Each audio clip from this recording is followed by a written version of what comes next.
Amen. Que l'Éternel Dieu nous bénisse abondamment. Amen, amen. Si tu es à côté de quelqu'un, tu peux lui dire shalom.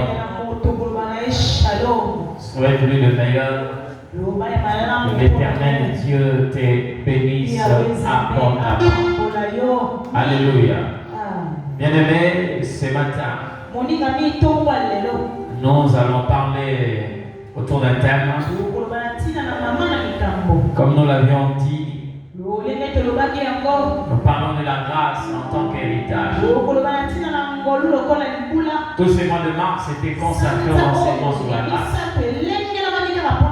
et la pensée de Dieu, et que nous puissions vivre pleinement la grâce du Seigneur. Rapidement, nous allons lire un texte de la Bible. Et l'intitulé de notre message de ce matin, répondre le véritable héritage. Vous comprenez qu'il s'agit ici de la grâce de Dieu. 1 Roi chapitre 21, le verset 2. 1 Roi chapitre 21, le verset 2. Si tout le monde est là, nous allons lire la parole du Seigneur. Et Akab parla ainsi à Naboth: cède-moi ta vigne pour que j'en fasse un jardin potager, car elle est tout près de ma maison. Je te donnerai à la place une ville meilleure. Ou si cela te convient, je te payerai la valeur en argent. Quelqu'un dit Amen. Que le Seigneur Dieu nous bénisse. Bien aimé, ici nous connaissons l'histoire. Comme nous l'avions dit depuis le vendredi, il s'agit ici de Naboth et Akab. Les deux qui sont présentés ici sont des héritiers. Akab a hérité de ses aïeux le trône, la royauté. Naboth a reçu de ses aïeux la vigne.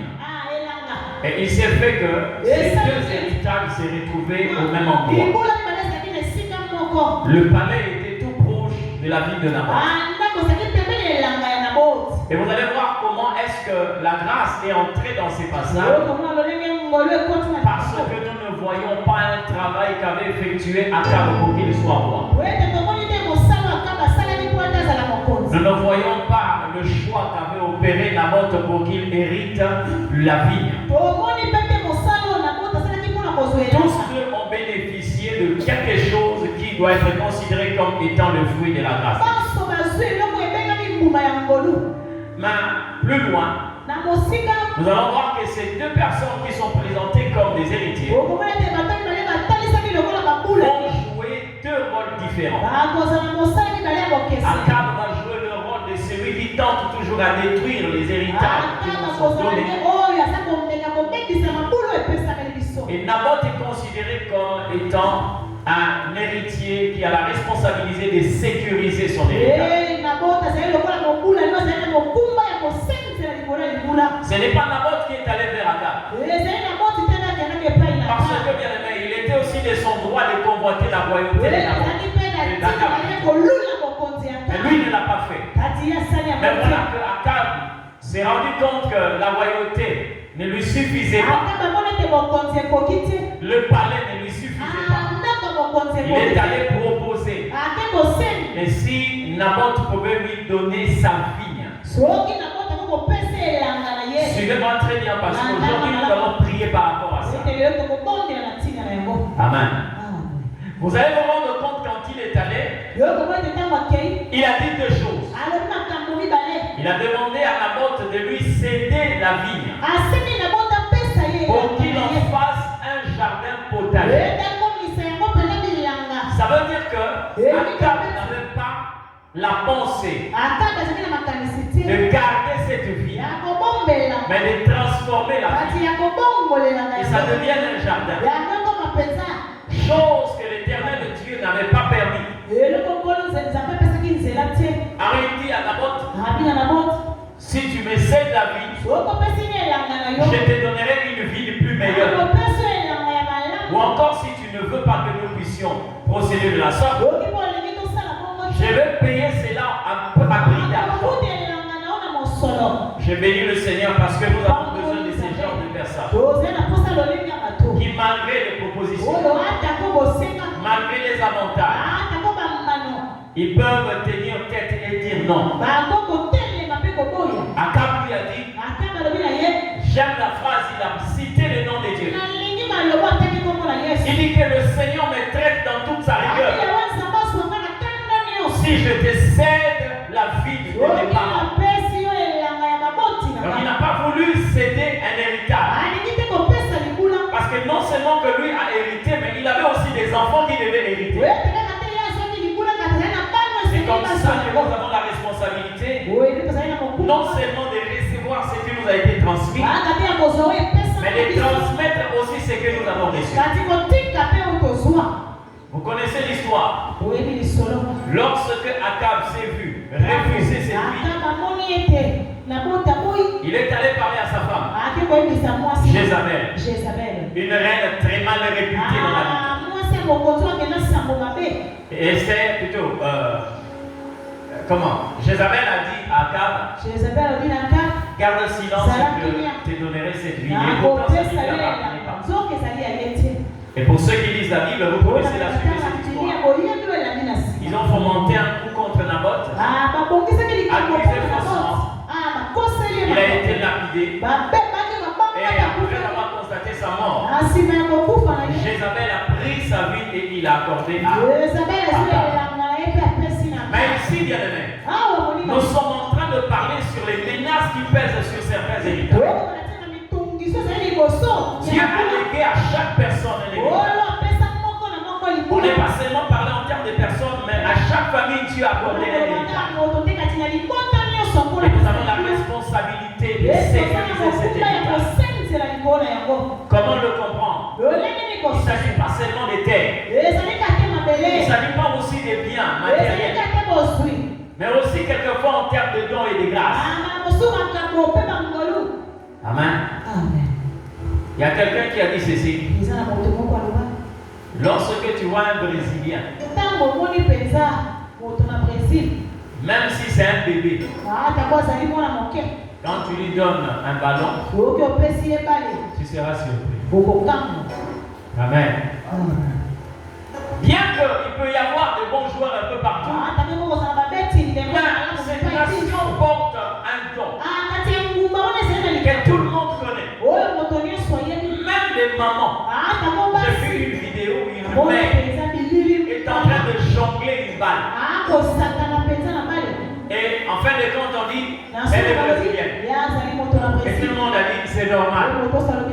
Amen. Dans chaque famille, Dieu a donné des grâces, des dons. Maintenant, regardez la manière dont le diable, plutôt le prince de ces mondes, procède. Les paroles qui sont citées ici, qui sont prononcées par Akab, mais sont autres que la stratégie de l'ennemi pour détruire certains héritages. Cède-moi cette vie. Je te donnerai une vie de plus meilleure. Au soit que je te donne l'argent, tu me cèdes la vie. Mais l'argent que Naboth pouvait recevoir ne pouvait jamais devenir un héritage. Ça allait seulement s'arrêter à Naboth. Et toute sa descendance allait vivre une vie sans héritage. Ce n'est pas qu'ils n'ont pas eu d'héritage, mais il y a eu quelqu'un qui a hypothéqué l'héritage de toute une famille. Voilà la démarche de l'ennemi. Bien aimé dans le Seigneur, je dis ceci. Nous avons des personnes qui ont eu accepté de telles propositions. Et ceci dans plusieurs familles. Des gens qui ont cédé l'héritage de toute une famille pour leur positionnement. Des gens qui ont accepté l'argent, l'influence temporaire pour leur positionnement, pour des intérêts personnels. Et quand les descendants arrivent, bien aimé, ils trouvent qu'il n'y a plus d'héritage. Et ils sont quelque train de vivre hors de leur héritage. Ils sont en train de vivre sans héritage. Comment le comprendre? Vous pouvez avoir un don, mais qui ne fonctionne pas comme il devait fonctionner. Vous pouvez avoir une grâce, mais vous ne profitez pas de cette grâce. Vous comprenez ce que je dis? Parce que tout ce que l'Éternel Dieu donne à quelqu'un, à une famille, il y a une terre qui doit favoriser la manifestation de cette grâce. Jacob a reçu une grâce du Seigneur, mais il y avait un sol là où l'Éternel a voulu que cette grâce se manifeste. Joseph a reçu un don, et ce don-là devait opérer sur une terre bien déterminée par le Seigneur. Aussi longtemps qu'il vivait en Israël ou à Canaan, ce don-là ne pouvait pas opérer. Il a fallu qu'il soit déporté. Arrivé en Égypte, c'était la terre de prédilection. L'Éternel avait prévu que ces dons-là puissent se manifester. Et vous allez vous rendre compte, là où il croyait être chez lui, il était un berger. Là où il croyait être à l'étranger, il est devenu premier ministre. Pourquoi? Parce qu'il y a des grâces. Une fois que vous êtes délocalisé par rapport au sol de cette vie, et c'est ça la stratégie du diable. Et quand vous regardez la fille de Joseph, le diable pouvait le retenir auprès de son père. Vous allez croire que c'est la main de Dieu, parce que de ses côtés il bénéficie de l'affection, mais il reste un berger. Une profession que Dieu n'a pas assignée à Joseph. Mais lorsqu'il est détaché de son père, c'est à ce moment-là qu'il devient premier ministre.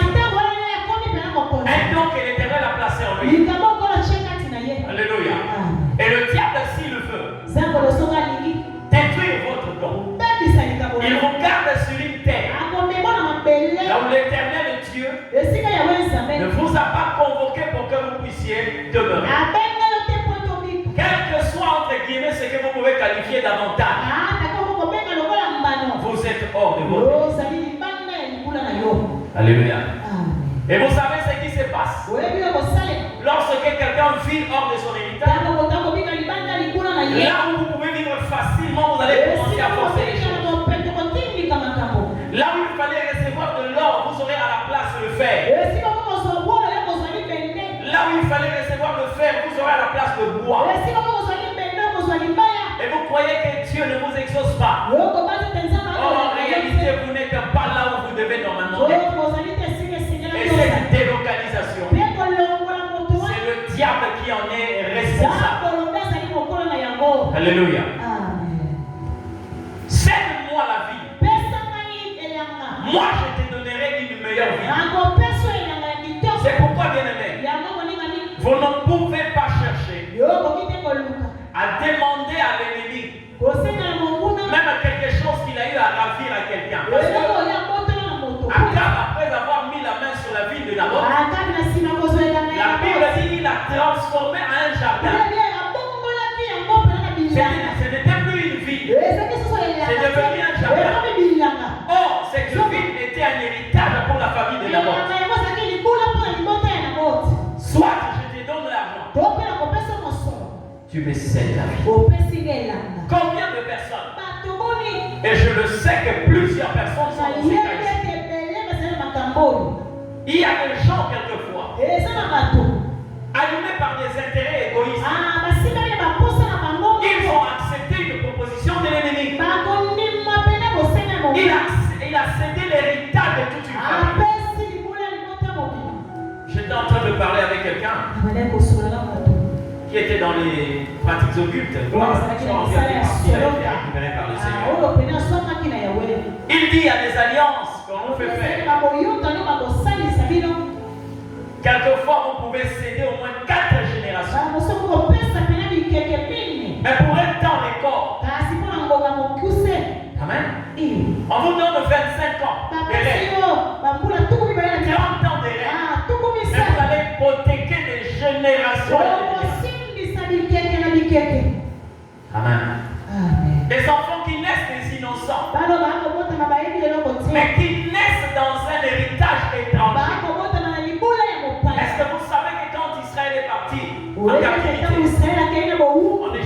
Il y a des enfants qui sont nés là-bas. Ils avaient quel statut?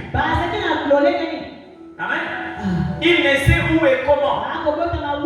Ils naissaient en Égypte. Et ils avaient la qualité des esclaves. Ils naissaient dans l'esclavage. Ils grandissaient dans l'esclavage.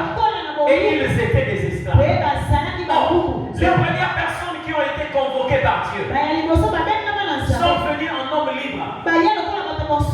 Amen. Ils sont venus parce que leur frère était en train de régner en Égypte. Et tout le monde les respectait. Eh bien, comme ce n'était pas la volonté de Dieu, là où l'Éternel appelle Joseph, il n'appelle pas tout le monde. Voilà que Joseph a régné en tant que gouverneur. Mais ses frères sont devenus des esclaves. Ça veut tout simplement dire que cette terre n'était pas une terre de prédilection pour Israël.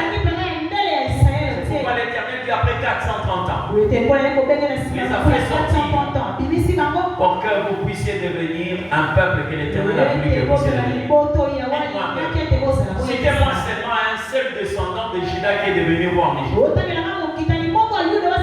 Mais est-ce que vous savez que depuis le livre de Genèse, Jacob a prophétisé sur Juda? Amen. Le sceptre royal ne s'éloignera pas. Moïse a prophétisé sur Juda concernant toujours la royauté. Mais les descendants de Juda ont été aussi en Égypte. Et qu'est-ce qu'ils faisaient? Ils fabriquaient des briques. Vous voyez ce qui peut vous arriver lorsque vous êtes délocalisé par rapport à votre héritage. Il y a plusieurs personnes ici, des gens qui devaient normalement être des personnes bien positionnées, mais qui par certaines réalités spirituelles se retrouvent hors de leur héritage. Il vous arrive quelquefois, quand vous voyez quelqu'un qui a entre guillemets un même don que vous, en train d'exercer, vous-même vous dites, mais qu'est-ce qui se passe?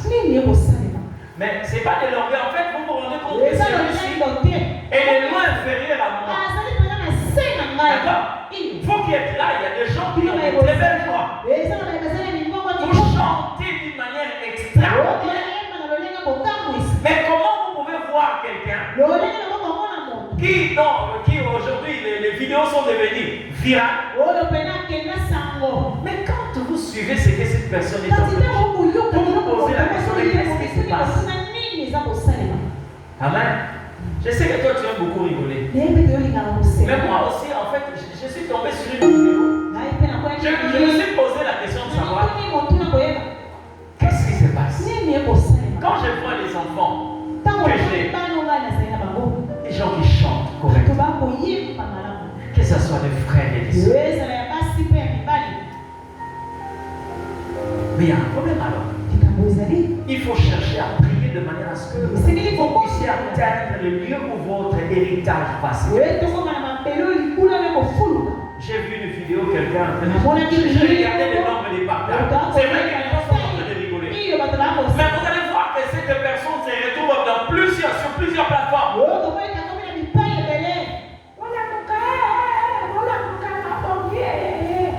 J'ai dit, mais qu'est-ce qui se passe?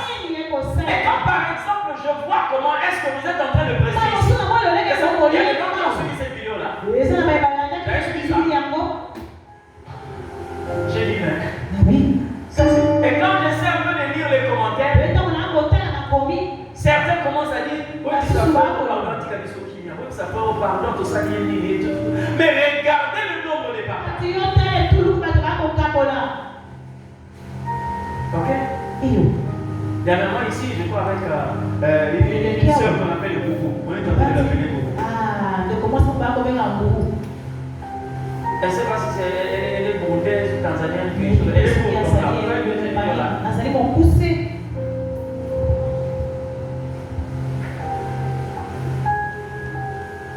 Elle commence même à faire des dons. Des gens aussi qui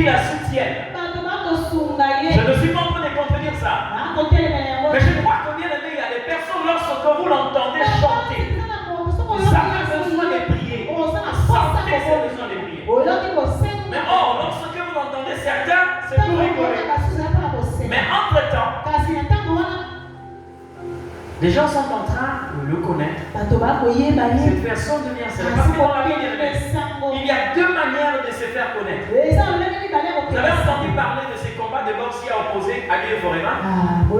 Ici, dans les années 76, 76 ou bien 117.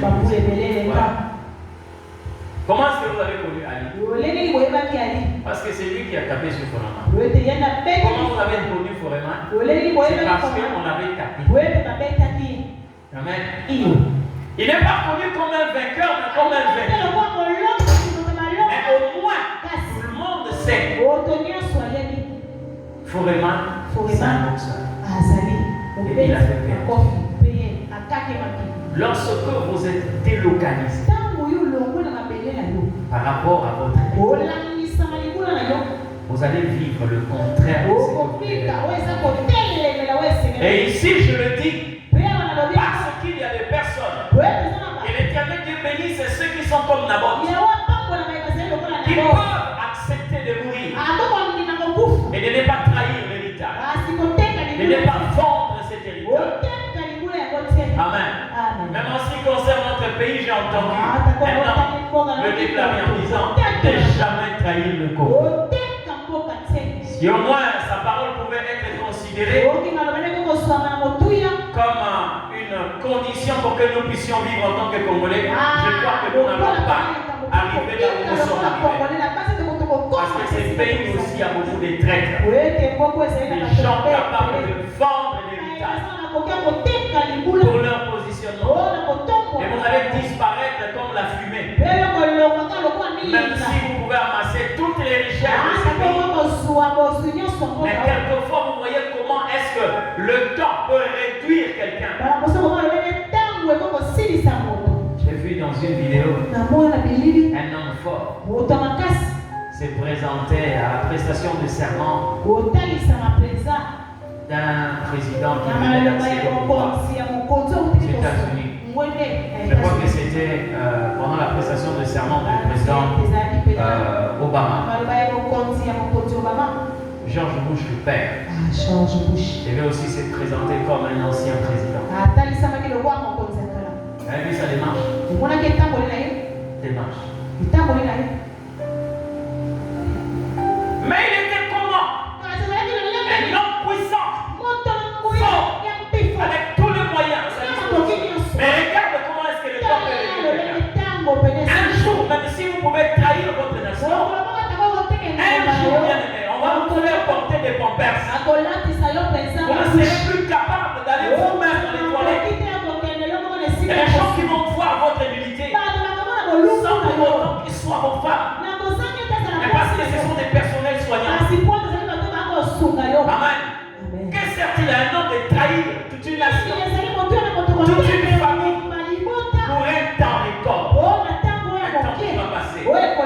Et Dieu bénisse les gens qui ont la conduite de Naboth. Il dit que Dieu me traite dans toute sa rigueur. Si je décède la vie de mes pères. Amen. Vous savez ce qui arrive lorsque quelqu'un est loin de son héritage? Combien de ceux qui ont accepté d'hypothéquer leur famille à cause d'une somme quelconque? Combien? Combien? J'ai vu dans une famille. Je suis allé parler avec cet homme.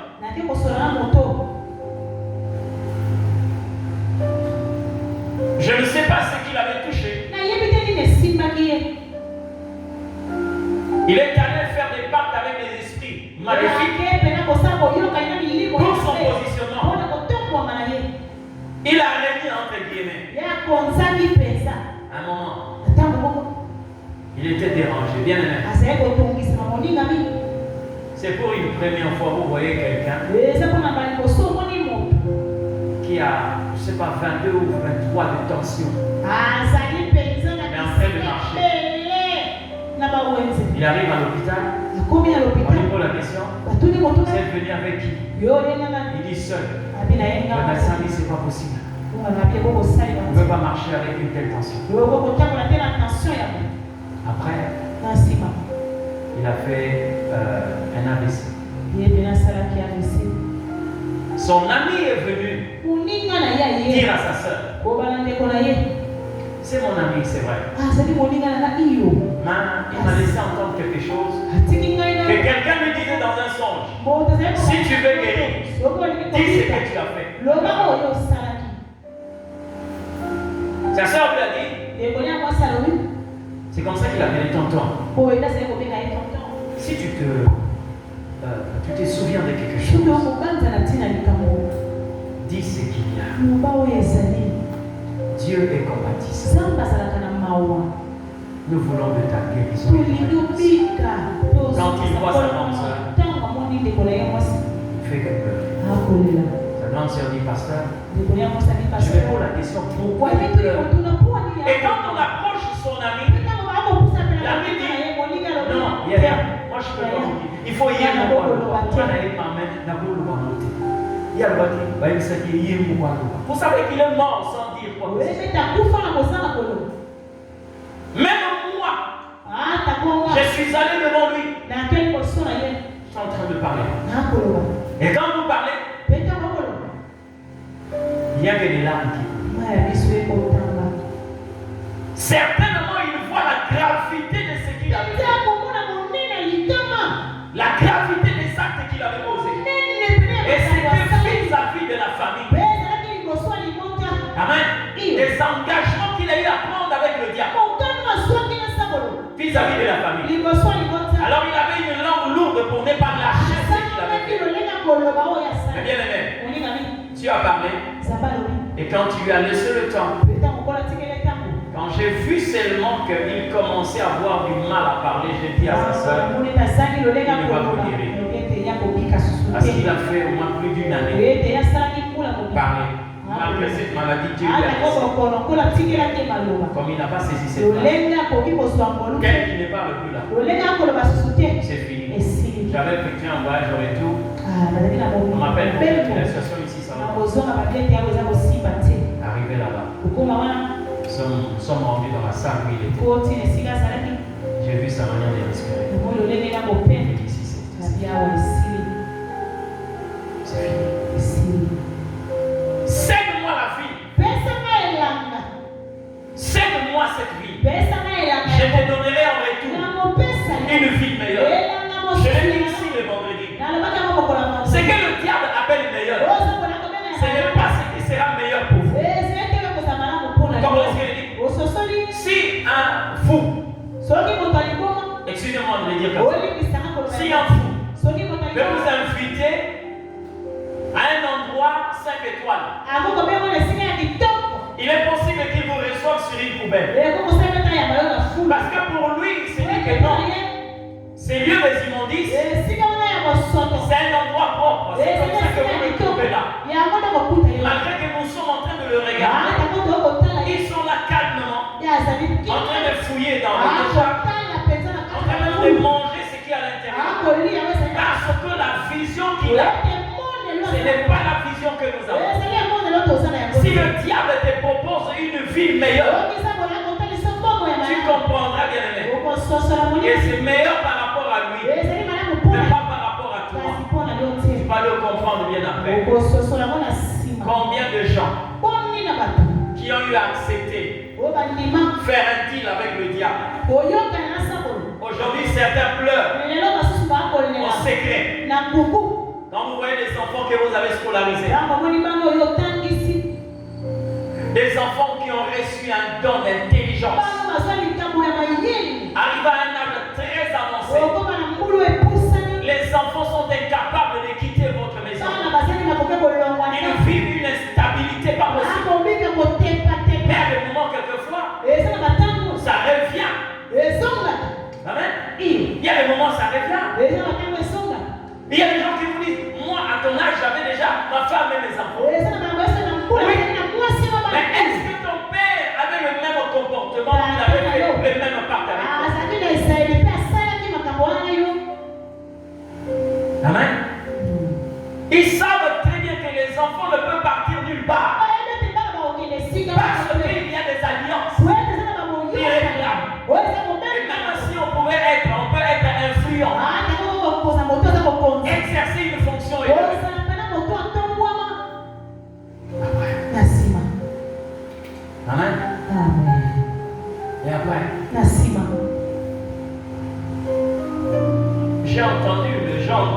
du feu président Mobutu qui était en train de parler. Bon, ça passe à la télévision. Lorsque la mort commençait à entrer dans la famille, lui-même il a déclaré, il y a un certain moment, avec ces choses, lorsque vous donnez à un certain moment, ça commence à rentrer dans votre vie. Amen. Et quelquefois quand ça rentre, ça ne vous prévient pas. Cet homme a perdu l'un de ses enfants qu'il aimait beaucoup. Mais malgré ça, mais il a pleuré, vous sentez les larmes. Nous sommes nés à l'époque d'Isaïe. On n'a jamais vu. On croyait que cet homme-là était un Dieu. C'est pour la première fois à la télé que nous avons vu les léopards pleurer. Vous sentez la douleur. Amen. Vous sentez la douleur. Il y a des moments, quelquefois, quand on vous propose cela, on ne vous montre pas ce que vous devez normalement vivre. Non. La fille meilleure, c'est ça. On nous propose. On ne vous fait voir que les gyrophares, la carte des honneurs. On vous fait voir la haie d'honneur. Mais lorsque le malheur arrive, c'est en ce net moment-là. C'est en ce net moment. Alléluia. Donne-moi ta vie. Je te donnerai une vie. Au soir, je te donnerai de la vie. Beaucoup d'enfants aujourd'hui sont victimes de ce genre de pacte.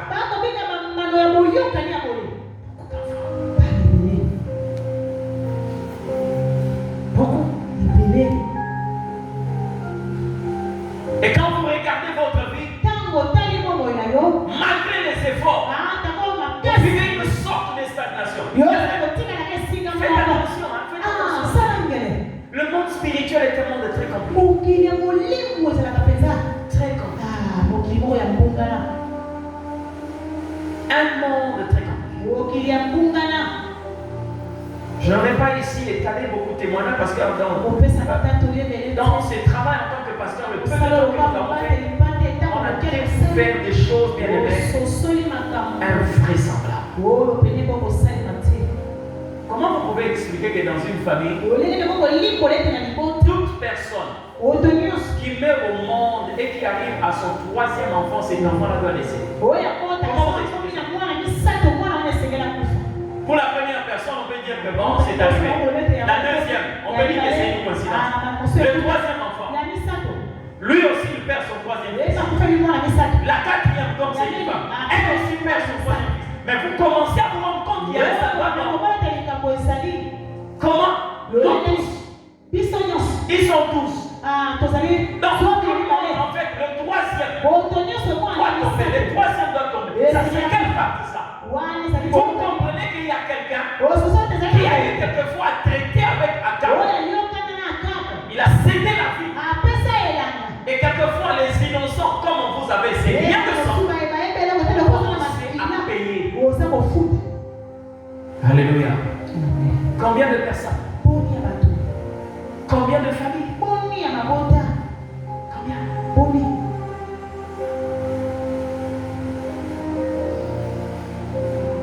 Des jeunes filles très intelligentes et très belles, mais qui n'ont pour sort que la prostitution. Et vous entendez des gens qui discutent pendant le mariage. L'autre dit, cette fois-ci, si elle quitte le foyer, c'est moi qui récupère les liens. Donc il y a ça, l'animation à 345 ans. Il va le coucher à Zoki. Aïe, la bio. La tonton va être son. Une année. Un autre s'est présent. Un autre s'est présent. Mariage civil. Quelquefois, mariage religieux. Donc ils sont dans les catholiques et tout. Mariage religieux. Après 3 ans et demi. 4 ans. C'est fini. Elle rentre avec lui. Partage le bien et tout. Un autre bien. Vous comprenez aussitôt. C'est ça. C'est un mauvais sens. Alléluia. Regardez dans la Bible. Je parle ici sur les symptômes de comment reconnaître une famille qui est déportée de son héritage. Parce que si l'héritage avait été cédé, vous qui naissez de cette famille, vous naissez dans un héritage étranger. Admettons que Akab avait donné à Naboth une autre vie. Votre héritage devient cette vie que Naboth avait reçue d'Akab. Il ne peut être comparé à cette vie qu'il avait reçue. C'est comme ça que vous héritez même certains problèmes. Vous héritez certaines situations. Et vous verrez des personnes qui ont du mal quelquefois percé dans la vie. Parce que chaque héritage qui est cédé, cet héritage est gardé. Et l'héritage là où vous êtes déporté, cet héritage là aussi est gardé. Ça va?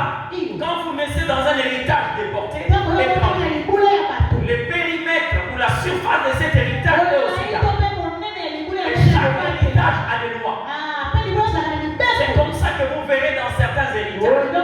On peut interdire aux gens d'avoir une seule femme. On peut interdire aux femmes d'avoir un seul mari. Vous trouverez des femmes qui ont des enfants avec plusieurs hommes. Amen. Elle a eu 7 enfants avec 4 maris. Vous verrez sa soeur. Elle a 5 enfants avec 3 hommes. L'autre a 8 enfants avec 7 maris. Même quand quelqu'un se dit que moi je ne peux pas connaître les tâches, cette décision ne doit pas seulement être verbale. Elle doit être soutenue par la prière et elle doit être supportée par une alliance. Si vous n'avez pas une alliance qui vous sort de cet héritage, vous resterez là. Il y a des héritages où on interdit une somme d'argent extravagante. Parce qu'il y a des géoliers qui veillent là-dessus. Tout celui qui a la pensée de vous situer, contrairement aux lois de cet héritage, est attaqué d'une manière.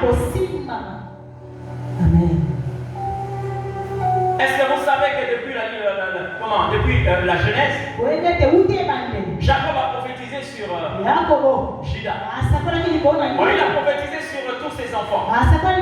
Issachar, Nephtali, Zabulon, Aser, Gad, Ruben, Siméon. Mais je me fixe sur Juda. Il dit à Juda, le cercle royal ne s'évanouira pas. C'est-à-dire que Juda a le sang royal. Mais vous savez quoi? Citez-moi le premier roi Israël. S'appelait qui? C'est qui? Il était de quelle série? Pendant que Saoul est au trône, la famille de Juda était dans quelle activité? Prenons seulement le cas du père de David, Isaïe. Pendant que Saoul arrive au trône, Isaïe était dans quelle activité? Parlons aussi de David. Parce que c'est lui sur qui est descendue cette grâce. D'accord, ça a commencé avec Saül. Pendant que Saül est au trône, David était dans quelle activité? Ok. Mais il a le sang royal. Le sang royal coule dans ce veine. Mais il y a quelqu'un d'autre qui a occupé son héritage. Et David est là en train de perdre les troupeaux. Oh, la prophétie disait que le sceptre royal ne s'éloignera pas de toi. Je suis en train de vous dire ceci. Vous savez qu'avant que Dieu puisse choisir David, David n'était pas le premier choix de Dieu. Mais le choix de Dieu s'est posé d'abord sur qui? C'était sur le père de David. Samuel n'a jamais été envoyé chez David. Samuel a été envoyé chez le père de David. Ça veut dire qu'il était possible que le père de David devienne roi.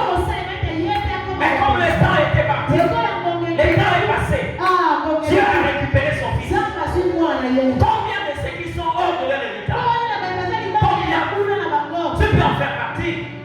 Mais moi je me déclare au nom de Jésus. La manière dont j'ai alliance avec le Christ, je ne peux pas vivre hors de mon héritage.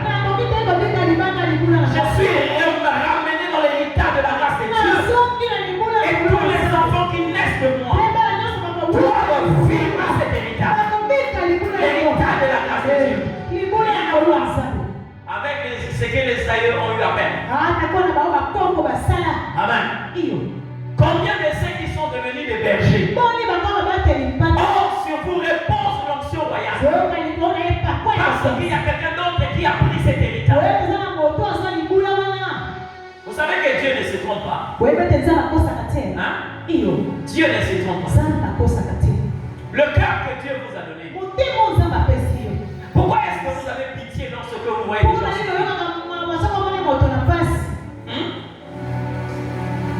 Qui donne un cœur sensible? Et qui peut donner un cœur de pierre? N'est-ce pas Dieu? Lui-même il a dit que j'endurcirai le cœur de pierre. Pourquoi Dieu a placé en vous cette compassion? Mais malgré la compassion qui règne en vous, mais même quand vous voyez quelqu'un dans la misère, vous êtes incapable de lui porter secours. Hein? Vous avez un autre cœur, mais vous avez une main sèche. Un cœur de bonté. Une main sèche. Dieu ne travaille pas comme ça. Dieu ne travaille pas comme ça. Amen. Tu dois être capable de répondre aux besoins que l'Éternel Dieu déverse dans ton cœur. Et vous savez, dans la vie, il y a des gens qui se sentent à l'aise une fois qu'ils sont bien. Sa joie lorsqu'il apporte du secours.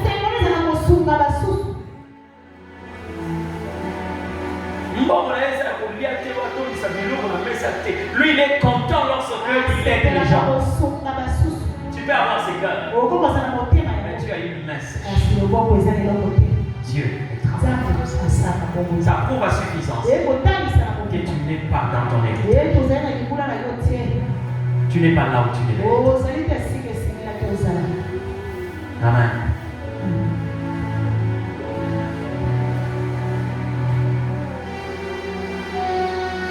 Tu n'es pas là où tu devais être. Alors quand c'est comme ça, il faut chercher la face de Dieu. Écoutez-moi très bien. Un autre cas dans la Bible. Vous connaissez Elimelech? C'est le mari de Naomi.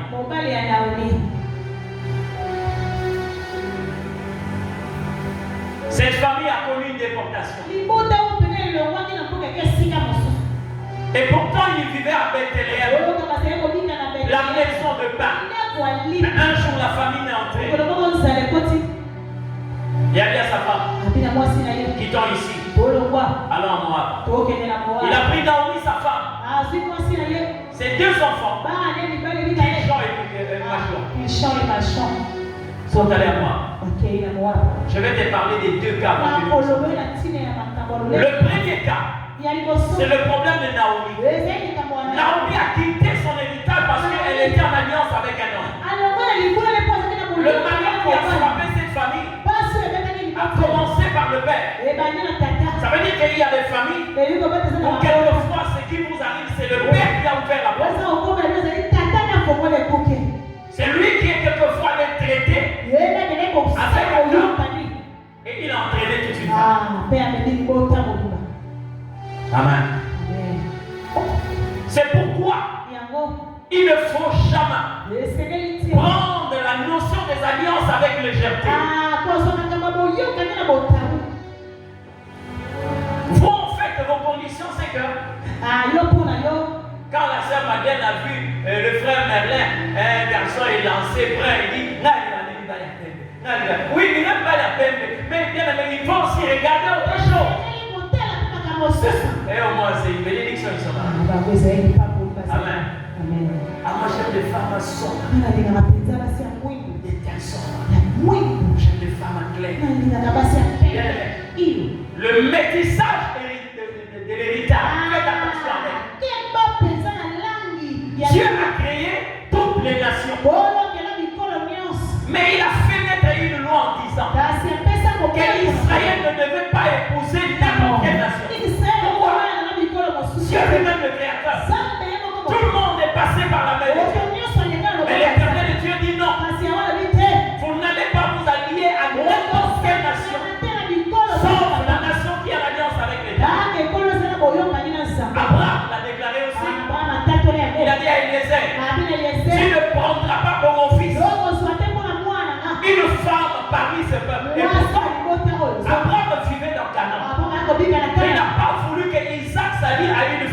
Vous savez pourquoi? L'interdiction du métissage des héritages. Isaac lui-même a aussi refusé que ses enfants puissent s'allier aux femmes étrangères. Mais un seul a obéi, c'était Jacob. Mais la Bible dit Ésaü est allé épouser des femmes étrangères. Parlez-moi de la destinée d'Ésaü. Mais de qui la Bible parle souvent? Qui est appelé le fils de la promesse? N'est-ce pas Jacob? Vous savez pourquoi? Parce que l'Éternel avait une lecture tellement développée sur le destin de ses enfants. Il savait que Ésaü allait se faire. Et c'est Jacob qui devait nommer. C'est pourquoi les enfants, quelquefois lorsque le parent nous interdit cette relation, ne faites pas de votre tête. Vous comprenez ce que je dis? Dans la forêt, même si le lion est roi, il y a des moments, quelquefois, il regarde la position de la girafe. Mais c'est lui le roi. Lorsque le lion voit la girafe commencer à courir, même si le lion ne comprend pas son langage, lui aussi il commence à fuir dans la même direction. Savez-vous pourquoi? Parce qu'il se rend compte qu'elle a une taille plus élancée que moi. Si la girafe commence à fuir, c'est qu'elle a fui ce que moi je n'ai pas compris. Vous les enfants, vous savez bien aller dans le monde. Il n'y a pas quelqu'un qui peut souhaiter ton bonheur si ce ne sont tes parents. Vous comprenez ce que je dis? Parce que le rêve de chaque parent, c'est de voir ses enfants réussir. Le rêve de chaque papa et de chaque maman. Il y a des moments, quelquefois, lorsqu'on nous interdit des choses, ce n'est pas pour nous nuire. C'est parce qu'il veut tellement de notre vie. C'est comme ça que toute désobéissance des enfants à l'égard de ça a un châtiment de la part de l'Éternel. Amen. Ésaü a fait à sa tête. Mais déjà les choix qu'il avait opérés le mettait déjà hors de cet héritage. Et il dit à Jacob, bien que, ayant trompé son père, il dit à son fils, va loin, que l'Éternel Dieu te conduise vers le mien. C'est là où tu prendras une femme. Et c'est là où il est allé trouver Rachel. Amen. Les alliances peuvent te sortir de l'héritage. Naomi s'est retrouvée à Moab. Ce n'était pas de son propre gré, mais c'était parce qu'elle était liée à un homme. Et l'homme a décidé. Elle ne pouvait qu'emboîter les pas. Vous qui n'avez pas encore opéré les choix, cherchez la face du Seigneur. Un mariage peut te sortir de ton héritage. Homme comme femme. Amen. Je n'ai jamais vu la sainteté se contaminer. Mais la souillure s'est contaminée. Vous comprenez ce que je dis? La souillure s'est contaminée.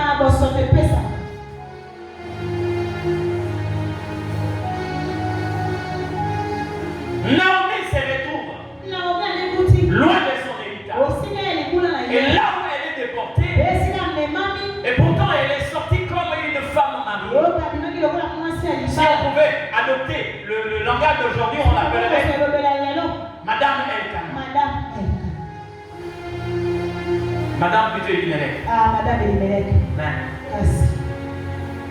Elle est arrivée sur place. Elle est devenue une veuve. Deuxième cas. Les enfants. Qu'ils chantent et mâchent.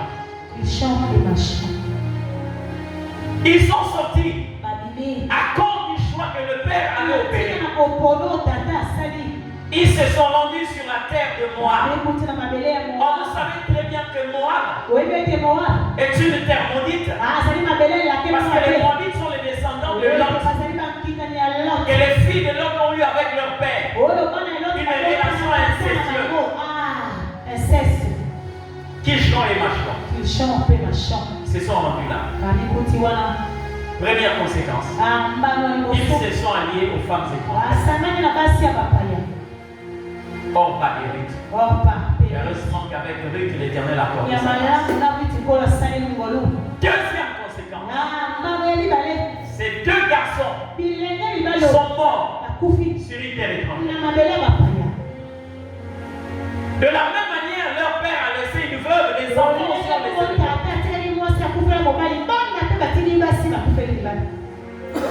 Dépouillés de leur héritage. Pendant qu'ils étaient là-bas, leur terre avait produit. Et qui avait pris cette terre? C'était Boaz.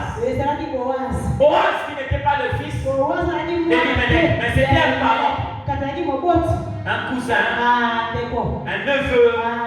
C'était un parent.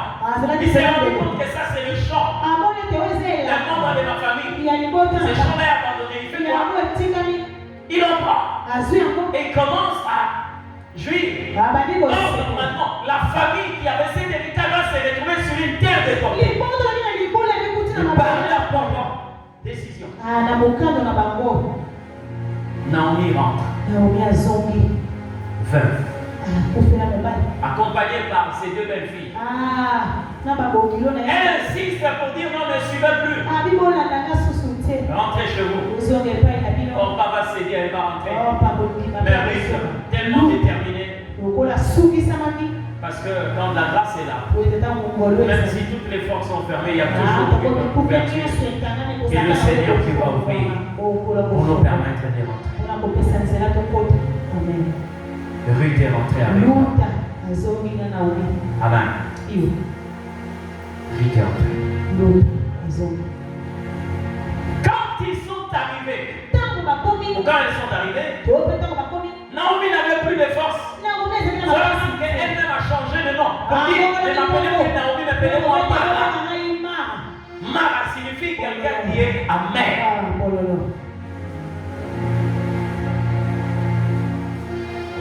Tout le monde était en train de regarder. Ah, voici cette Naomi. C'était Moabite plutôt. Qui est venue avec Naomi.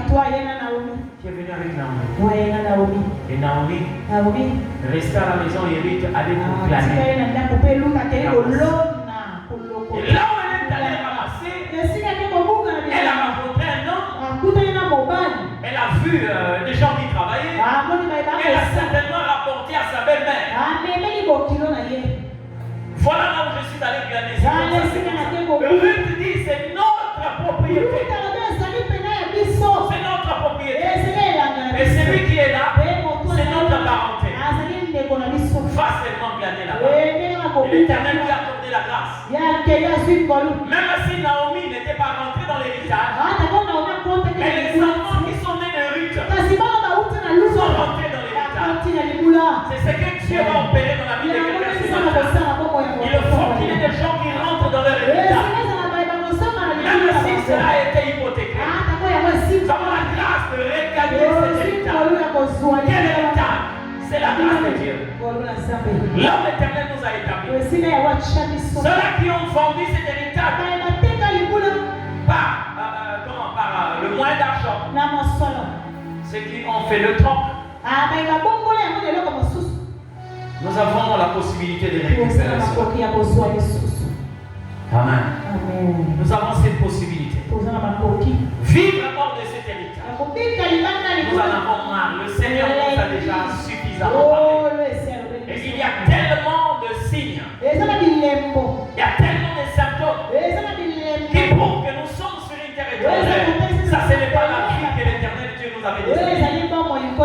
Nous chercher la face de Dieu pour que nous puissions vivre tel que la grâce a voulu. Je l'ai dit ici. La grâce n'est pas pour Dieu. Elle est pour nous. Quand Dieu est en train de dire à Isaac, tu es un homme robuste. À Zabulon, je te vois dans tes exploitations, dans tes courses. Isaac, tu es dans les temps. Judas, tu es béni de l'Éternel. Tu t'assois comme une lionne. Et le sceptre royal ne s'éloignera pas de toi. Dites-moi un peu, qu'est-ce que ces enfants ont fait pour hériter? Qu'est-ce qu'ils ont fait pour que de telles grâces leur soient accordées? La réponse, c'est ce que la grâce peut faire. Chaque héritage donné à une famille, la grâce. Vous savez quoi? La grâce peut faire de sorte que, même si vous êtes né d'une famille sans importance, mais la grâce peut vous donner une importance. Vous connaissez Esther? J'ai entendu parler de cette femme lors de leur activité ici. Esther, elle est déportée comme une esclave, sans valeur. Mais là où elle est amenée, elle est devenue une reine. Voici ce que la grâce est capable de faire.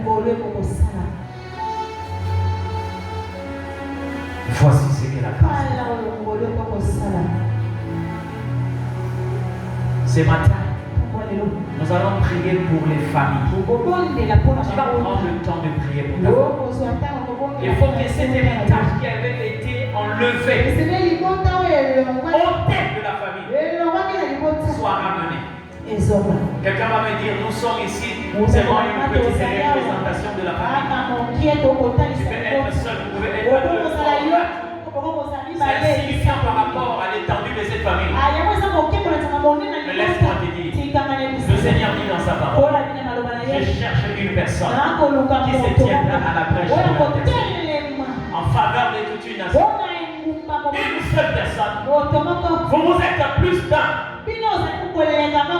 Amen. Vous avez la possibilité d'implorer le retour de cette grâce qui est placée dans vous. Il faut que vous puissiez regagner cet héritage. Il faut que vous puissiez regagner cet endroit. Écoutez-moi bien. Je n'aurais pas cité les noms ici, mais je connais un homme dans un pays où j'ai eu à habiter. C'était le fils d'un président de la République. Mais que cet homme a eu pendant qu'il était encore moniteur. Et comme ces deux tribus ne s'entendent pas, donc la famille s'est rendue compte que voilà, notre fils s'est fait engrosser par terre. Il est laissé c'est fini aujourd'hui, je ne veux plus voir ces messieurs-là. On l'a évacué. Quelques années après, cet homme-là est devenu président. Campé dans leur orgueil, et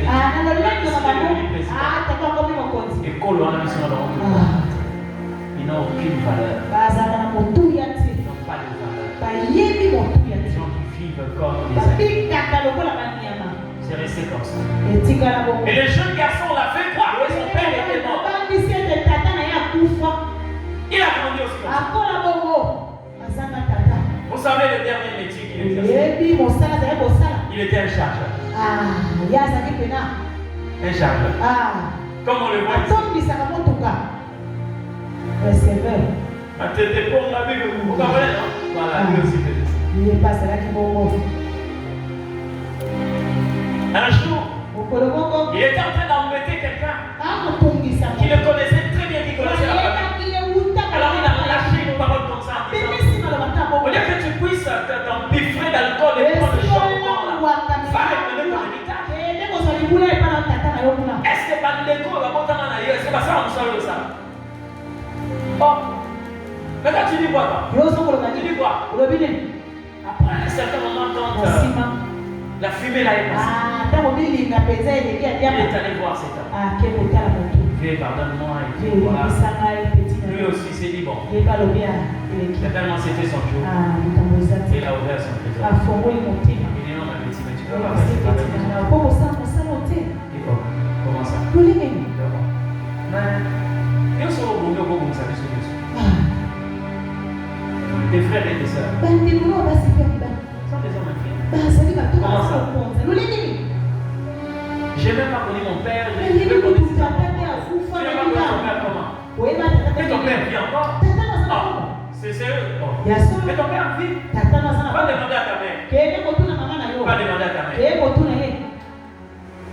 Quand il a entendu ça, déjà un enfant qui a déjà une trentaine révolue, je crois qu'il a 39 ou 40 ans, hein? Il est allé prendre. Vous voyez un peu? Voilà. Il arrive, je faisais à la maison. Il trouve la maman dans la cuisine en train de préparer. Il prend le mortier. Hein? Il dit, dis-moi, mon père est où?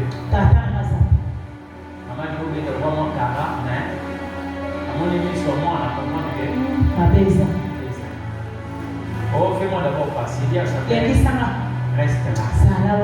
Parle-moi. Père, on va dire pas avec toi.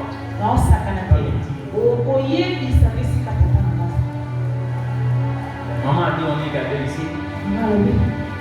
Elle a fini par dire, voilà.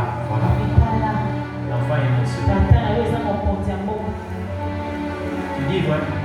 Mais pourquoi est-ce que les gens, quelquefois, me surnomment comme ça? Parce que les enfants, on oublie quelquefois, on les traite des ressemblances comme ça.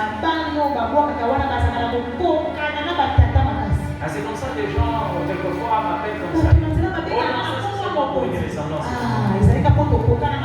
Il est allé voir ce monsieur, lui dit, c'est comme ça. Vous ne pouvez pas dire que ça sort de là. Après, il est allé voir. Il est tombé sur un homme qui est allé parler à la première fille de cet homme. Elle dit, il l'a amené d'abord. Et pour l'amener, à l'entrée du portail, il dit à la garde qui était là, quelqu'un qui était là, c'était, oh ma chance, ça, c'est le fils de l'homme. Amen. Chargez les sida.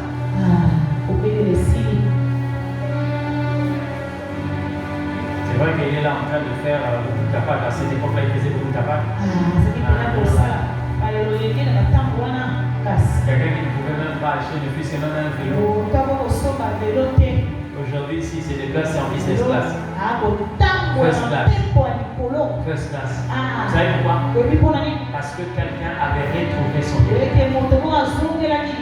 C'est que tu vas faire aujourd'hui.